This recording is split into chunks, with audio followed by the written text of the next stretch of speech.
Welcome to the Quill and the Quantum, the podcast where we explore the intersection between artificial intelligence and the art of writing. I'm your guest host, Kathy Norris, and in each episode, we talk to authors and other creatives about how they use or refuse to use AI in their creative process. Today's guest is actor, filmmaker, and soon-to-be novelist, Jon Lindstrom. You'll be familiar with Jon from TV shows such as Bosch and True Detective. Jon, welcome to the program. Thank you very much. Thank you for having me. And I apologize for my tardiness today. I've got a pre-holiday promise to myself to get out and work out every day, or else when January comes around, I'm a blimp. Tell me about it. I admire the goal and the dedication that you are demonstrating. Really, it's one of those things that if you stop doing it, it's hard to get back in the saddle. So you are to be commended. Well, I'm not batting 1,000 just yet, but I'm working on it. So, Jon, I went to your Instagram page the other day, and there is this single panel comic strip of a family playing charades. And the punchline is, no one guessed the city Bangkok. Jon, I laughed so hard, I fell out of my chair. So did I when I saw it. That was actually a birthday card from my my very, very dear friend, probably my best friend, Tom Shanley, who I also, Tom and I have been friends since we met on a movie location back in 1986, way down in the south of Texas on the Rio Grande. And we've even written some scripts together, the first of which got made into a film. But yeah, we try to outdo each other with the oddball, rude birthday greeting. So far, he's ahead of me. Well, what I loved about it, but it made me think, I wonder if artificial intelligence would ever be able to come up with something as human and clever and creative as that. And I would think in my head, no, that's exactly the kind of nuance that we're talking about when we talk about what's lacking in artificial intelligence, that's those tiny little roads that we've all walked that AI can't possibly walk without us. I mean, the fact is AI, it could tell the joke now that it's out there, but someone has to come up with it before it can do anything with it. So it was brilliant. It was brilliant. Like I said, I laughed and I laughed. I didn't realize it was a birthday card. I thought it was a comic strip that I just wasn't familiar with. But yeah, I don't know what you're going to come up with to top that, Jon. I don't either. That's going to be a tough one. So in general, how do you use AI? I don't. You're one of those who explain to me, talk to us. Why not? The closest I've come, I've written one novel and I'm struggling through book 2. And of course, there's a lot of conversation around right now about, how far can you go? What are they going to let you do? What are they, the big law, the big way, I downloaded ChatGPT. I think that's what it's called. And I thought, okay, a friend of mine, I'd seen a friend on Facebook had put in a few lines about how he met and married his wife 25 years ago. And it came up with this story. Now he had given it a lead, we met here and this is what she likes and this is what I like and that kind of, foundational stuff. And it came up with about, a Facebook post about that long of a story. And I couldn't get over the sense, and he's a big tech guy, but I just couldn't get over the sense that I've read this story before, even though there were the individualistic things that were connected to them personally. Her favorite color might be purple or something, it would include those things, but it read like plagiarism to me. So I downloaded this thing. I said, you know what, I'm going to see what the big stink is all about. And so I loaded some foundational premise into this AI app to see if it would actually write something for me. And it came back and said, it looks like you're trying to write a book. We're not going to do that. And I thought, okay, good. Wow. I'm really glad to see that. Now, this is on the heels. This is I believe that's a Microsoft product. Okay. And this is, of course, on the heels of a couple of years ago when AI was coming out. Everyone was worried about how it was going to take over everything and kill human creativity. I think the engineers up there at Microsoft have figured out that there is no killing human ingenuity. You just can't do it. And they were not going to be in the firing line of all the people that were going to try and circumvent the guardrails that are being built into AI now.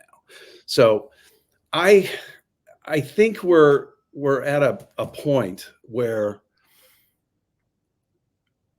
most people who love their creativity, and I do, there's nothing I love more than just sitting down and writing for 3 hours, and just letting it come out, as Isaac Asimov said, as the words appear on the page like magic. And, you know, or what Stanley Kubrick said about filmmaking, the truth of the thing is not in the think of it, it is in the feel of it. Stanley Kubrick said that. Intellectual filmmaker ever, you know, still relied on his instinct. AI doesn't have instinct.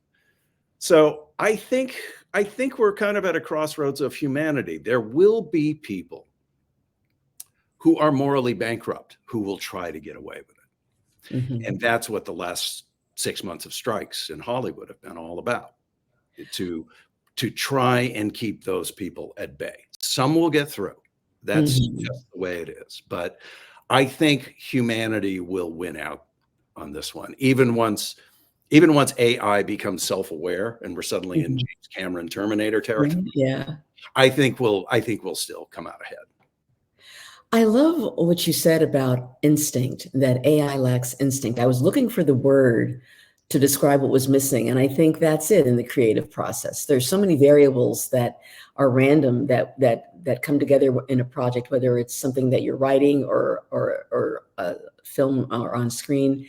And a lot of that just depends on those particular people being in the same room at the same time with this script, with this director. That is, it's magic, and it's hard to you can't manufacture that. You know, that can't be coded. It's simply, you know, it's as basic as the blood that runs through our veins. You know, if you could replicate blood, we would do it. We could do it, but we can't, because DNA is as particular as the person that walks around with it. It just can't be done. So I guess maybe I'm less of an alarmist. So I figure if it's not going to give me something new anyway, then why bother? You know, I want to know what comes out of my head. I want to know what I feel on a set with a director and other actors and working with a screenplay, or whether I'm directing. I love to see what they're doing so that I can get inspired as to where to put them in the scene or where to hang a camera. That's all that's the beauty of what God has given us, whatever God is to you. And I think it's just criminal to even consider shutting that down just to make money. You know, and that brings us, you'd already, you know, brought up the whole, the actor strike, and I had been looking through some of the proposals, and the ones around AI are fascinating, absolutely fascinating. I understand that the vote is still out there. Do you have any feedback or reaction to what's being proposed in the agreement around AI and SAG-AFTRA? You know, the national board took a vote after the negotiations were done. The negotiating committee and our two leaders, Ms. Drescher and Mr. Duncan Crabtree Ireland, along with this negotiating committee, which is about 50 people, because our union is so big. It's 160,000 members plus. That's a lot. And it's also incredibly diverse. I mean, everyone from, you know, ethnic diversity to disabled performers, to, you know, it just goes on and on. The categories, everybody had to be represented. Everyone had to be protected. And most of all, things had to come up. You know, they were still operating on an old contract. They knew it. If they could get away with it, they would have. But we just weren't going to let them any more than the writers were. The DG, I'm a member of the DGA, the Directors Guild, and that's a much simpler contract. I can get to that and explain it if you want. But having to do with the actor strike, which is the one I'm closest to. The national board passed it with about 85 or 86% in favor of going. So there is a little bit of, dissension, maybe some disappointment, maybe some people that feel that they wish we had covered a few things better. But if that is truly representative of what we were going for, if we take that 100% and we got 86% of it, it's pretty good. I'd say that's pretty damn good. That's better than we've gotten in previous ones, which tells me what an existential, important negotiation this one really was. Not just for us or all the creatives, but for everybody. I believe that the AMPTP, the streamers, the studios, the networks, all of them know that their livelihood, their success hinges on human creativity. Mm-hmm. Sure, they want to make some money doing AI. Who wouldn't? I would. Mm-hmm. And my feeling is, if I were a Schedule F actor, which is a marquee name, somebody who gets paid a lot of money, the George Clooney's of the world. Okay. If I were in that position and someone came to me and we said, well, we have this movie that you did that's really successful, and we'd like to make a sequel, but we don't have any money left. For whatever reason, maybe they're for real, maybe they didn't, but we can pay you to create you and make a quasi sequel to that movie. As long as they pay me and everybody else, and along with the pension and health contributions and the residuals that would come from it, and all the people that would put that thing together, I might be inclined to take it. Mm-hmm. My biggest concern is really crews in that case. What do the lighting designers do? What do the caterers do and all that? So that remains to be seen. But I think once we see a couple of uninspired sequels, the fervor for that will wear off. Uninspired. Okay. Uninspired sequels. The fervor for that will just wear off because they won't make any money. Yeah. And then they would have to come right back. Even those criminals who would hope to make that happen will still come back. They'll have to, or they'll go do something else, which is what they should do anyway. So I'm very hopeful. Okay. And I think I don't know if we've struck gold, but I can say that you mentioned what I'm known for, Bosch, General Hospital, General Hospital, really, yeah. and True Detective. I've worked for virtually every company in town, every network, every studio. I've got a couple of streamers in, every premium cable service. I've worked for everybody, and I've seen how they do business, and I've seen how it's fallen off. And it wasn't that unusual even 6, 7, 8, 10 years ago for these companies already to say, we know you've been doing this for 35 years and we want you to bring your A game, which means we want you to bring your best on the first take. Oh. But we're going to pay you like you just got off the bus yesterday. Take it or leave it. And it's been like that for a long time. So I think the AI, the strike, the fight for money is more a referendum on and very symbolic and representative of the ever-growing, seemingly unstoppable income inequality in this country. Mm-hmm. And if we're the ones who get associated with taking a stand right along with the United Auto Workers and the hospitality workers, everybody was on strike this summer. Yes, right? It's true. It's true. And I think that's really what it's about. It's less about AI than it is about just quit hogging it all. We need to make a living too, if you want to keep this going. Mm-hmm. So I'm kind of getting off the track, but well, no, I think we'll go through. No, it's all very relevant. I think, this idea that if people just stop being so greedy, we'll be able to make it work, is a valid point. It's a valid point. A representative that I know, a manager who was also a producer. We were talking about it. This is before the strike was over, but he was asking me. I had just been on the picket line that day posting, you know, and he called me and I said, "Hey, what's the sense out there?" And I said, "Well, I just spoke to one of the negotiating committee, and they said that they felt that they were getting really close, that they could get there in the next 48 hours." But I said, well, so that's the scuttlebutt from the negotiating committee, you know. But let me ask you, producer manager, what's your take on all this? And his answer just floored me. Now, he's not in the AMPTP. It's not, you know, but he is a manager. He handles talent, and he produces projects for his talent. And his answer was so starkly simple. "Jon, it's just greed." And wow. You know, this is coming from the guy that has to talk to those people every day on the phone, putting projects together. And I went, wow, okay, well, that kind of says it all. So that's why I feel like this is less about AI. I think the truth of how that's going to shake out is still in the future. But what we were really fighting against is income inequality. And that has to stop. It can't continue the way it is. It's unsustainable.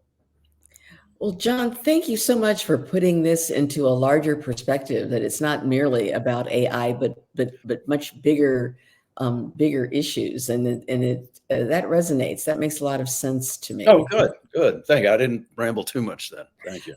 No, you didn't. And I want to make sure, if you've got anything else you want to add on about AI, feel free, but also wanted to give you a chance to talk about Hollywood Hustle, which is coming out in February, I believe. February 6th. February 6th. Oh, Hollywood Hustle. This is one of the rare advanced reader copies.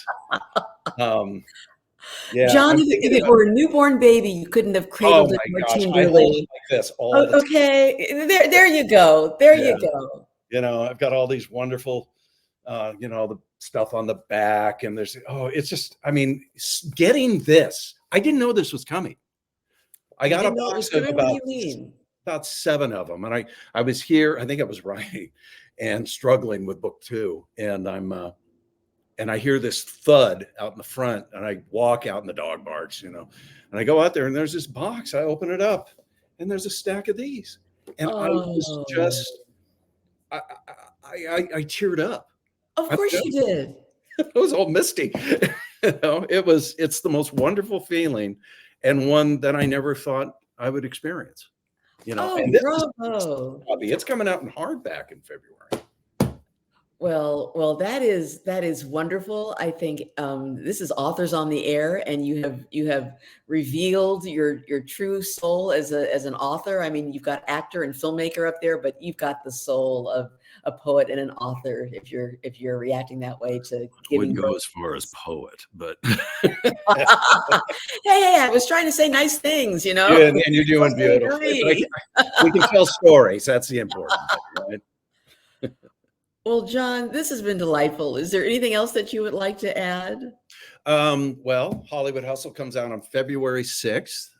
If you're into audiobooks, I just recorded it. Oh, did you really? Oh, great. Yeah. That was part of the thing. I do a lot of audiobooks. Voiceover. I've done about 40, I guess. And it was, for those of you looking for inspiration, if you're feeling discouraged about writing, I found myself, reading a lot of books. Some not so good, some really good, mostly in the thriller category, which is great because that's what I like. And there were a few of these authors who really inspired me. Alex Finlay, Blake Crouch, Don Winslow. These guys, were just terrific writers. And I wrote to them. And the one that wrote me back right away, Alex Finlay, wrote me back within 5 minutes. And we've since become friends. And he gave me such good advice about how to follow my soul, how to follow my creative muse. Don't let anybody tell you what not to write. do it nicely. And I will say the biggest difference between Hollywood and publishing is the support of the writer. Wow. At least in my case, I've written a lot of screenplays. I've had a couple of them produced. I've had several optioned. I've been through that mill, and there's always somebody telling you what you need to change, or else they're not going to make it. And I get it. It's very expensive to make these things, a TV show, and so they're trying to get it as right as they can. But when it comes to a book, not cheap to put out either.